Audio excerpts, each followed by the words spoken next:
नमस्कृगादिभ्यो जिघागोसभ्यो मुष्कदां पदये नमो नमोऽसि मध्याह्नकञ्जरभ्यः प्रवृन्दानां पदये नमो नममुष्णीहिने गिरिजराय कुलिञ्जानां पदये नमो नमः युषमभ्यो धन्वादिभ्यश्च वो नमो नमः तन्वानेभ्यः प्रतिदधानेभ्यश्च वो नमो नमः आयच्छद्भ्यो विसृजद्भ्यश्च वो नमो नमोऽस्यभ्यो विद्यभ्यश्च वो नमो नमः आसीनेभ्यश्च जानेभ्यश्च वो नमो नमः स्वपद्भ्यो जाग्रद्भ्यश्च वो नमो नमस्तिष्ठद्भ्यो धावद्भ्यश्च वो नमो नमः सभाभ्यः सभापतिभ्यश्च वो नमो नमो अश्वेभ्यो स्वपतिभ्यश्च वो नमः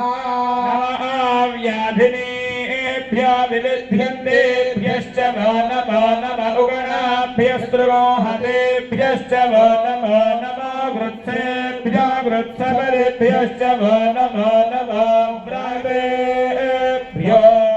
व्रातपतिभ्यश्च वो नमो नमः गणेभ्यो गणपतिभ्यश्च वो नमो नमः विरूपेभ्यो विश्वरूपेभ्यश्च वो नमो नमः महद्भ्यः क्षुल्लकेभ्यश्च वो नमो नमः रथिभ्यो ध्याय दशीभ्याय जनम ऊर्याय जावस्पन्याय जनम स्रोतस्याय जग्वीर्याय च ज्येष्ठाय जगनिष्ठाय जनम पूर्वजाय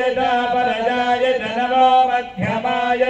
पगल्भाय जनम जघन्याय जवाम्याय दक्षेम्याय जनम गुरुवर्याय दखल्याय जनम श्लोक्याय जावसान्याय जनमो मन्याय कक्ष्याय जनम श्रवाय जनम आसुषेणाय दासुरथाय जनम शूराय जावभिन्दते जनम वर्मिणे च वरोधिने जनम बिल्मिने च कवचिने जनम श्रुताय च श्रुतसेनाय च